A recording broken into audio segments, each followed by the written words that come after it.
My boyfriend caused a big scene at his friend's party because I hadn't posted him on Instagram in 2 weeks. Can you believe some people out there actually think it's okay to weaponize social media and their entire family against you? Because let me tell you, what happened to me recently was so unhinged, so absolutely wild, it still makes my blood boil and my head spin. I honestly still can't wrap my mind around how I went from a pretty normal relationship to being publicly shamed, stalked, and harassed by my boyfriend's entire extended family, all over Instagram posts. Okay, so I've been dating Connor for about 8 months.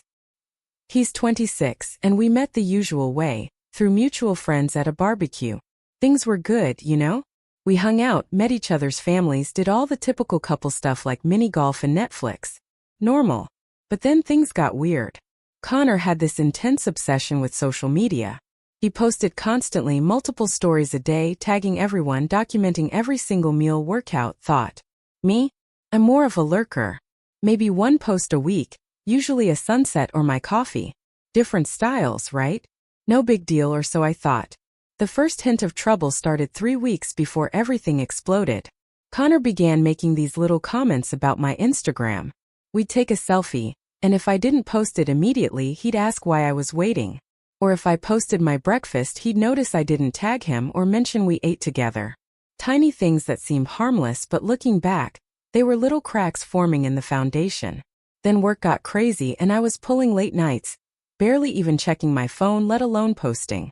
Connor kept bringing up that I hadn't posted pictures of us lately. I just brushed it off. Like, who keeps track of that? I figured he was being silly, and I'd post something when I had a minute. Oh, if only I knew. Fast forward to last Saturday. Connor's friend Timothy was having a birthday party. Just a casual backyard thing, maybe 30 people. I was actually looking forward to it. Needed to blow off some steam after work. Connor and I got there around 8, grabbed drinks and started mingling. The first couple of hours were totally normal. I was catching up with friends and Connor was in his element, snapping photos, posting to his story, laughing. It was nice to see him so relaxed. But then, around 10:30, the atmosphere just shifted. Connor came over to me looking agitated, eyes glued to his phone, scrolling through Instagram with this frustrated expression. I asked if everything was okay and he just mumbled he was fine, but he clearly wasn't. 20 minutes later, he grabbed my arm and practically dragged me to a quieter spot by the back fence. He immediately started grilling me. Why do you never post pictures of us anymore? When was the last time you put me on your Instagram story? I was confused. I told him I'd been swamped with work, barely posting anything at all. But my explanation just made him more upset. Then he said something that still echoes in my mind like a siren going off. Real girlfriends are proud to show off their boyfriends. I'm starting to wonder if you're embarrassed of me, or keeping your options open. My jaw dropped. I was shocked. This came out of nowhere. We spent so much time together, our lives were so intertwined. I tried to explain that my social media habits had nothing to do with how I felt about him, that plenty of people prefer privacy online. But he wasn't listening. He just kept repeating that all his friends' girlfriends post about them constantly, and that I was being weird and secretive. The conversation was going in circles and I could feel other people looking, noticing our argument. And then things went completely off the rails. In a way I still can't believe actually happened. Connor apparently decided the best way to prove his point was to make it everyone else's problem. He marched back into the main party area and announced to the entire group that they needed to settle a debate for us. I followed him mortified, trying to figure out how to shut him down before it got worse. But it was too late. He held up his phone and scrolled through my Instagram profile, loudly proclaiming, "See? She never posts about her boyfriend." He pointed out pictures of my coffee, my dog, a sunset, a book. But nothing of him. The humiliation, oh God, the humiliation I felt standing there, while 30 people stared at my phone screen, listening to Connor analyze my social media like it was evidence in a court case. People were visibly uncomfortable, trying to change the subject, but Connor just kept going, getting more worked up, more dramatic, insisting this proved I was ashamed of him. Then he said the words that made my stomach drop, the words that made me realize this relationship was probably over. Connor looked right at me in front of all those people and spat. "You're acting like a fake girlfriend who's probably embarrassed of me. Real girlfriends don't hide their relationships like dirty secrets." The way he said it, so nasty, so accusatory, so public, I felt like I'd been slapped. I told him he was being ridiculous, that we needed to talk privately, but he was too far gone. He threw his hands up, declared he was leaving because he wasn't going to waste his time with someone who treated him like he didn't exist. And then he stormed out. Everyone just stood there in complete, awkward silence. I stayed for another hour trying to salvage the situation, apologizing to Timothy for the drama. But honestly, everyone was looking at me like I was the problem. A few people even asked if Connor was okay, and if we fought about social media often, which just made me feel even worse, second-guessing myself. By the time I got home around midnight, I had 17 text messages from Connor. They ranged from angry rants about how I humiliated him in front of his friends, to accusations that I was probably talking to other guys, and that's why I didn't want to post photos. The messages got progressively more unhinged and demanding, with him insisting I needed to post a picture of us immediately to prove I wasn't ashamed. So at 1 a.m., exhausted, confused, and just wanting the fighting to stop, I posted a picture of us from earlier that evening. Within 5 minutes, he commented, "About time you stopped hiding me like I'm some dirty secret." That comment made me want to delete the whole thing right then and there. It felt like he'd forced me into it. I thought that would be the end of it, that we could talk things through calmly the next day. But apparently, Connor's entire family had been watching this social media drama unfold. Because Sunday morning I woke up to a text from his mom, Nancy. And that, my friends, is where this story takes a turn that made the party incident look like absolutely nothing. Holy crap, you guys. Your comments on my last post were incredible. So many of you called exactly what was going to happen next. Shout out to the person who said, family members getting involved meant this was about to get 10 times worse. You were absolutely right. Sunday morning I woke up to this long text from Connor's mom, Nancy, that basically tore me apart. She started off saying she'd been watching Connor's Instagram story from the party and noticed how upset he seemed. Then she'd seen my post and Connor's comment, and she wanted to understand what was going on. But then Nancy went completely off the rails. She told me she'd raised Connor to value relationships where both people are proud to be together, and she was concerned I wasn't taking our relationship seriously. She said that when she was dating Connor's dad, she couldn't wait to show him off, and real women who love their men want the whole world to know about it. The part that truly got me was when she said she'd noticed I barely mentioned Connor on social media, and that she was worried I was treating him like some casual fling instead of recognizing what a catch he is. She ended the message by saying she hoped I could figure out how to appreciate her son properly, because good men like Connor don't wait around forever for women who act ashamed of them. I was honestly stunned that his mother was getting involved in our relationship drama and lecturing me about social media posts like I was some teenager. I immediately screenshotted it and sent it to my best friend Violet, who called me back instantly like, "What the hell is wrong with these people?" Before I could even figure out how to respond to Nancy, Connor started blowing up my phone, saying we needed to talk immediately. I was still in my pajamas, coffee in hand, trying to process his mom's message. But he kept insisting I come over right away to discuss everything that happened at the party. I told him I needed some time, but he pushed, saying we couldn't leave issues unresolved, that he'd been up all night thinking about our fight. He sounded genuinely distressed, kept apologizing for losing his temper. So reluctantly I agreed to drive over around noon. When I got to Connor's place, he immediately launched into this long explanation. He said social media was really important to him because it's how he stays connected with friends and family who live far away. He said his college buddies always share pictures of their girlfriends, and when I didn't post about us, it made him feel invisible in my life. He explained he'd been feeling insecure for weeks watching me post about everything except our relationship, and that he started wondering if I was keeping my options open or planning to break up with him. He claimed the party incident happened because he'd been drinking, and all those feelings just came out in the worst possible way. I tried again to explain that my posting habits had nothing to do with how much I cared about him, that plenty of people prefer to keep their relationships more private online. I told him that constantly documenting everything on social media actually makes me feel less present in the moment, and I'd rather focus on actually enjoying our time together than staging it for Instagram. But he just kept circling back to the same points. Couples should want to celebrate each other publicly. My behavior was sending mixed signals. His friends were asking if we had problems because I never acknowledged him online, and it was embarrassing to constantly have to explain why his girlfriend acted like he didn't exist. The conversation dragged on for almost 2 hours, both of us repeating the same arguments. Him insisting social media sharing is a normal part of modern relationships. Me trying to explain that forced posting feels fake and uncomfortable. Neither of us was budging, and I could feel the frustration building again. That's when Connor brought up his mom's text. He said Nancy was just concerned about our relationship because she could see how much the situation was bothering him. He defended her message, saying she was trying to be helpful, and raised valid points about how committed couples typically behave. I told him that having his mother lecture me about Instagram was completely inappropriate, and our relationship shouldn't involve his family monitoring my social media. He got defensive, saying Nancy was just looking out for him, and I was overreacting to someone who cared about both of us. The conversation was going nowhere. I was starting to feel like Connor fundamentally didn't understand why the party incident was so humiliating and inappropriate. I told him I needed more time to think about whether we could work through such different perspectives on privacy and relationships. He panicked when I said that, backtracking immediately, saying he didn't want to break up over something stupid, and we could find a compromise.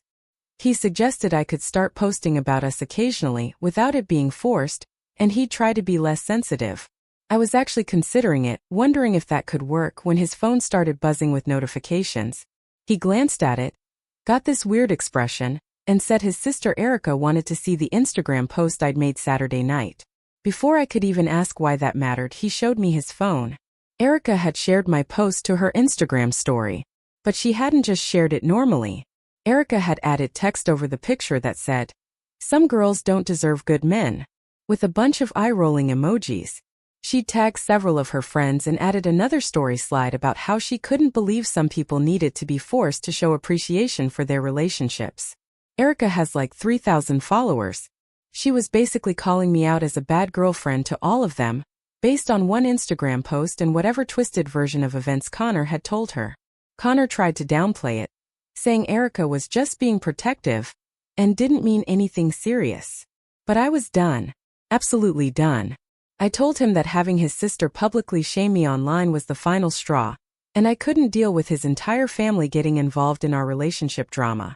He begged me not to make any big decisions while I was emotional, promised he would talk to Erica about taking down the story. He said his family just needed time to understand my perspective, and once they got to know me better, they'd realize they'd jump to conclusions.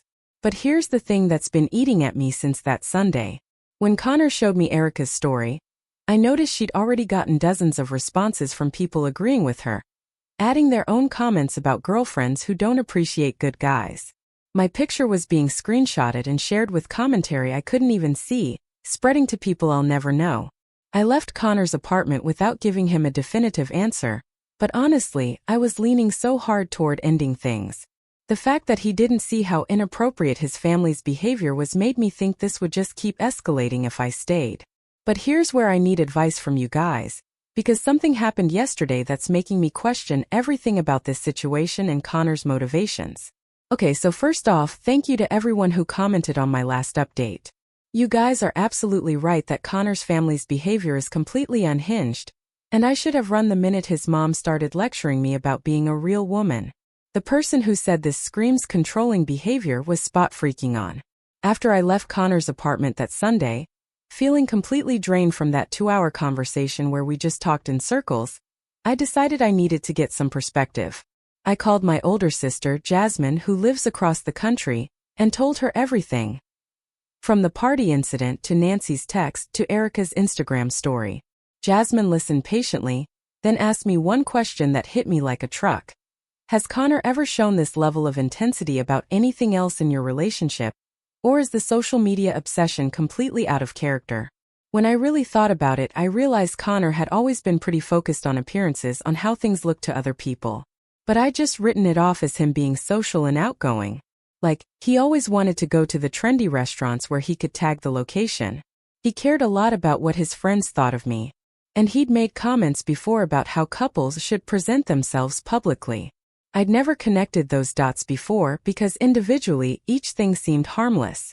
But, taken together, it painted a picture of someone who was really concerned with external validation. Monday morning, Connor started texting me again, asking if I'd had time to think, and if I was ready to move forward with some kind of compromise. I decided to be completely honest. I told him that the more I thought about our conversation, the more I realized how different our values were around privacy and relationships. He immediately went into damage control mode, saying he understood I needed space, but that he didn't want me to overthink things and create problems that didn't exist. He insisted that every couple has disagreements about social media, and we could work through this if I was willing to meet him halfway.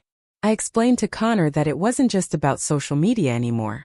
It was about the way he'd handled the whole situation, from the public humiliation at the party to defending his family's inappropriate behavior. I told him healthy relationships don't involve partners monitoring each other's online activity, or families publicly shaming people for not posting enough couple photos. He got defensive, saying I was making the situation bigger than it needed to be, and that his family was just protective because they care about him. He actually said that if I would just make a small effort to post about us occasionally, all of this drama would disappear, and we could go back to being happy together. That response right there just confirmed that Connor still didn't understand why any of this was problematic. He was treating his family's behavior like a minor annoyance I should tolerate, rather than a massive red flag about boundaries and respect. When I pointed this out, he said I was being dramatic, and that all families get involved in relationships sometimes. The conversation went on for over an hour, with him trying to convince me I was overreacting, and we could solve everything if I would just be more understanding about what mattered to him. He kept saying that posting about your relationship is normal, and my resistance to doing it was what caused all the problems in the first place.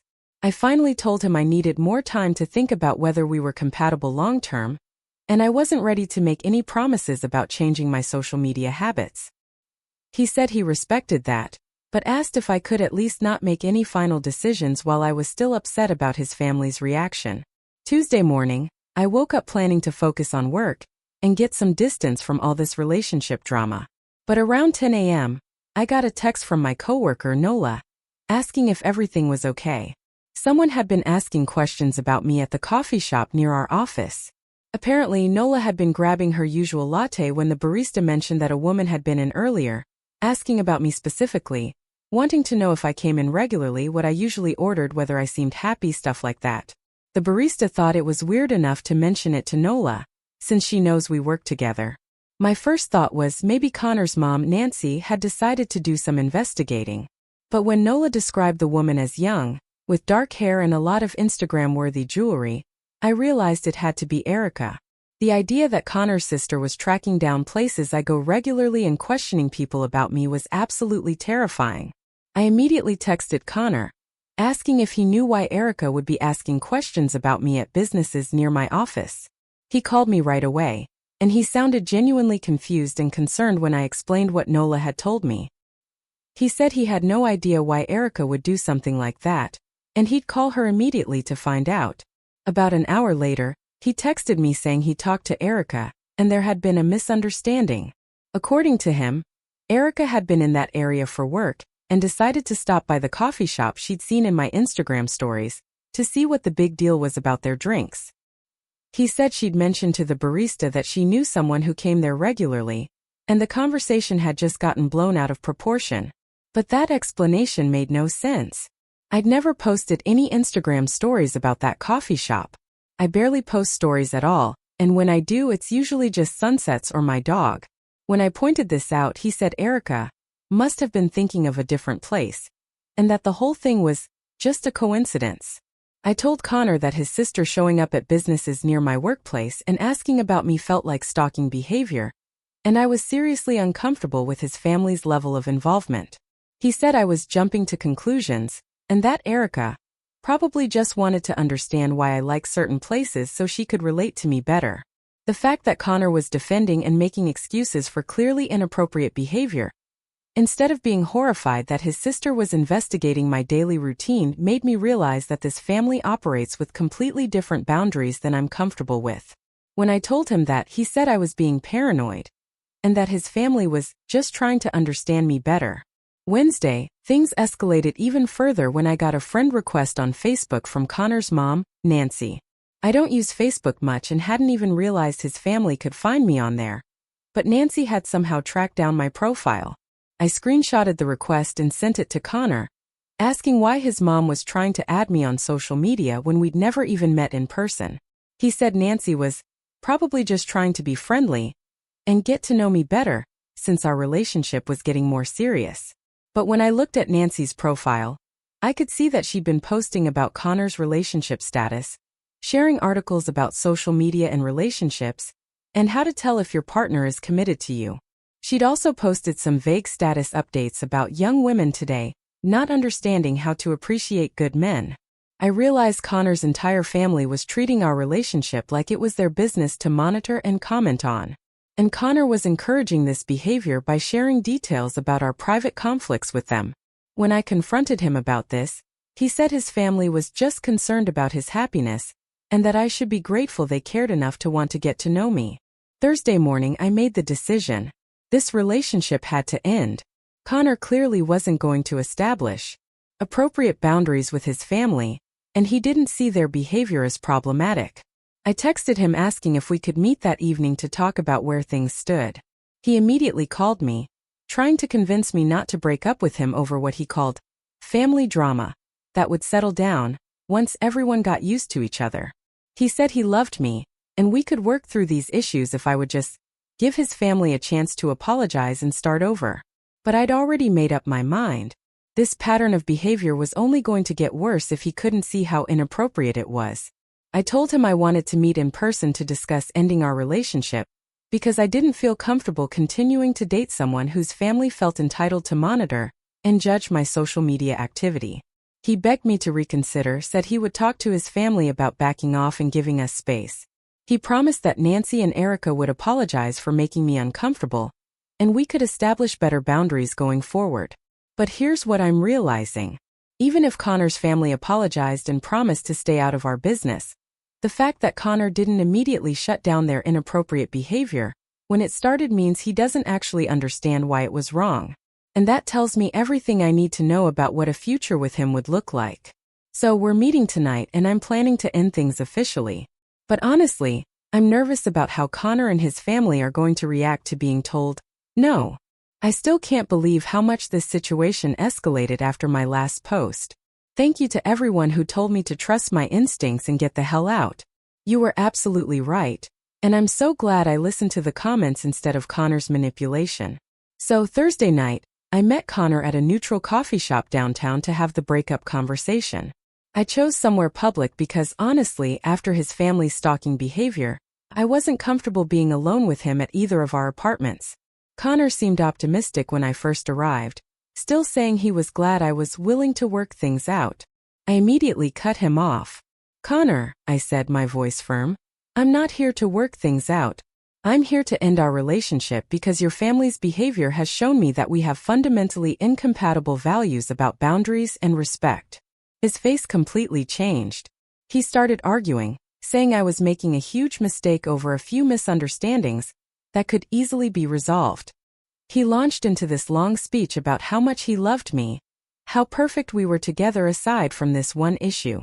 He said his family's involvement was just because they cared about him, and once they got to know me better, all the tension would disappear. He kept insisting that breaking up over social media drama was ridiculous, and I was throwing away something great over nothing. I explained that it wasn't about social media anymore. It was about his complete inability to see why his behavior at the party was humiliating, why his mom lecturing me was inappropriate, why his sister stalking my workplace was terrifying, and why defending all of that instead of being horrified by it was a deal breaker for me. Connor got increasingly desperate, trying different tactics to change my mind. First, he apologized for not handling his family better and promised he would set strict boundaries with them going forward. When I said it was too late for that, he switched to bargaining, saying we could take a break instead of breaking up completely so I could have space to cool down. When I refused that option, he started getting angry, saying I was being unreasonable and dramatic about normal family involvement in relationships. He said most people would be flattered that his family cared enough to want to get to know me, and that I was creating problems where none existed. The conversation went on for almost 3 hours, with Connor cycling through apologies, promises, bargaining, anger, and back to desperate pleading. He kept saying that his family would back off if I just gave them a chance to make things right, and that I was punishing him for other people's mistakes. But the thing that really confirmed I was making the right decision, even in the middle of me breaking up with him, was when Connor said that if I would just post about our relationship regularly like a normal girlfriend, none of this drama would have happened in the first place. Even then, he was still trying to make it my fault for not meeting his social media expectations. I looked at him, shaking my head. "Connor," I said, "blaming me for your family's inappropriate behavior is exactly why this relationship can't work. And I'm done discussing it." He panicked, promising he would cut contact with his family if that's what it took to keep me. But I could tell he didn't mean it. He was just saying whatever he thought might work. When he finally realized I wasn't changing my mind, he got really angry. He said I was going to regret throwing away a good relationship over stupid pride. He snarled that I'd probably end up alone because most guys wouldn't put up with someone who refuses to compromise about basic relationship expectations. I left the coffee shop feeling a profound sense of relief that I'd finally ended things, but also a lingering worry about how Connor and his family would react to being told no. That worry turned out to be completely justified, because what happened over the next few days was absolutely unhinged. Friday morning, I woke up to 17 missed calls from Connor and a series of increasingly frantic text messages. He started off apologizing for getting angry the night before, begging me to reconsider. But when I didn't respond right away, the messages got more aggressive and accusatory. He said I was making the biggest mistake of my life, that I'd never find another guy who loved me as much as he did. He accused me of leading him on for 8 months just to break up with him over his family caring about him. He called me selfish and immature, saying I'd realize what I lost when it was too late. I didn't respond to any of them, knowing that engaging would just encourage more contact. But he kept sending them throughout the day. By Friday evening, he was sending long paragraphs about how we were meant to be together, and how he knew I didn't really want to break up. Saturday morning, things got worse. I discovered that Nancy had posted a long Facebook status about young women today not understanding commitment, and how social media has ruined relationships. She didn't mention me by name, but she tagged Connor in it, and several of his relatives had commented with agreement and heart emojis. Then Erica posted an Instagram story with a bunch of screenshots of articles about women who don't appreciate good men, and how modern dating culture has made people disposable.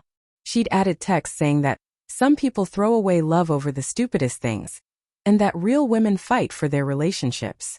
Seeing Connor's family publicly discussing our breakup and painting me as some terrible person who didn't appreciate him was infuriating. These people had never even met me in person, but they were creating this whole narrative about who I was, based entirely on Connor's twisted version of events. Saturday afternoon, Connor showed up at my apartment building. He buzzed my intercom asking to talk. When I said no through the speaker, he started pleading, saying he just needed 5 minutes to explain something important. I told him, my voice shaking with anger, that showing up at my building uninvited was exactly the kind of boundary-crossing behavior that made me end our relationship. He said he wasn't trying to cross boundaries, he just needed to tell me that he'd talked to his family, and they all wanted to apologize for making me uncomfortable. He said Nancy and Erica felt terrible about their posts, and that everyone was willing to start over if I would give them another chance. I told him through the intercom that his family's apologies were meaningless, since they were only happening because I'd broken up with him, not because anyone genuinely understood why their behavior was wrong. I said that if he didn't leave immediately, I would call building security. He finally left, but not before saying that he wasn't giving up on us, and that he knew I'd come to my senses once I had time to think clearly. The entitlement in his voice was absolutely chilling and made me realize that he genuinely believed he could wear me down and force me to come back. Sunday, I finally blocked Connor on all social media platforms and his phone number because his constant messaging was becoming harassment. Within an hour of blocking him, I got a friend request on Instagram from an account I didn't recognize. No post, no profile picture. When I looked at the details, it had been created that same day, and the username was just a random string of letters and numbers. I'm pretty sure it was Connor trying to create a way to monitor my social media activity after being blocked, which is honestly terrifying behavior. Monday morning, my coworker, Nola, mentioned that the same woman who'd been asking about me at the coffee shop had been back over the weekend, asking more questions. The barista told Nola that the woman had wanted to know what times I usually came in, and whether I seemed upset or happy lately. I realized that Erica was continuing to stalk my daily routine, even after Connor and I had broken up, which confirmed that this family's obsession with monitoring and controlling me wasn't going to stop just because the relationship was over. I decided to document everything and filed a police report about the stalking behavior. The police officer I spoke with said that while the coffee shop incidents probably weren't enough for a restraining order yet, I should keep records of all contact attempts and harassment in case the behavior escalated. She also suggested changing my daily routines temporarily to avoid predictable patterns. Tuesday, I got a call at work from someone claiming to be Connor's aunt. She said she'd gotten my number from Nancy and wanted to talk about the situation between Connor and me. I hung up immediately because the idea that Connor's extended family was now getting involved was absolutely insane. When I told Violet about the aunt calling my workplace, she pointed out that Connor's family had probably been discussing me and our relationship in their group chats and family meetings like I was some kind of problem they all needed to solve collectively. The level of family enmeshment was unlike anything I'd ever encountered. Wednesday, Connor sent me an email at my work address, begging me to read one last message before blocking him completely. In the email, he said he'd been thinking about everything I'd said, and that he finally understood why his family's behavior was inappropriate. He promised that he'd told them all to stop contacting me, and that he wanted to try again with better boundaries. But the fact that he was now contacting me at work after I'd blocked his personal communications just proved that he still didn't understand what boundaries meant. I forwarded the email to HR as documentation, and didn't respond to Connor directly. Thursday, I found out from Timothy's girlfriend, Hazel, that Connor had been telling people at their friend group gatherings that I'd broken up with him because I was ashamed of our relationship, and didn't want to commit. She said Connor was painting himself as the victim of a girlfriend who led him on, and then disappeared when things got serious. Hearing that he was still pushing the narrative that I was the problem, even after everything that happened, made me realize that he genuinely believes his version of events. The version where he's just a loving boyfriend whose family cares too much, and I'm an ungrateful girlfriend who threw away something good over nothing. It's been 2 weeks now since the breakup, and Connor's family has finally stopped their public social media posting about relationships and commitment. Probably because they realized it was making them look unhinged to their own friends and relatives. Connor hasn't tried to contact me since the work email, and I'm desperately hoping he's finally accepting that it's over. Looking back on this whole situation, I'm honestly amazed that I stayed as long as I did once the red flags started appearing. The party incident should have been an immediate deal-breaker, but I kept trying to give Connor the benefit of the doubt, trying to find ways to compromise with someone whose fundamental values were so incompatible with mine. To anyone out there who sees their own relationship reflected in Connor's behavior, please trust your instincts about boundary violations and family enmeshment. When someone shows you that they think their needs are more important than your comfort and privacy, believe them the first time and run. Connor's still single, according to his very public Instagram presence, and honestly, I feel sorry for whatever woman has to deal with his family's monitoring and judgment next. At least now I know exactly what questions to ask about social media expectations and family boundaries in future relationships. Seriously, you guys helped me stay strong when I was doubting myself through this absolute train wreck. So tell me, have any of you ever had a partner whose family was this incredibly involved in your relationship? What would you have done in my place when Connor started demanding I post about him? I really want to know what you all think.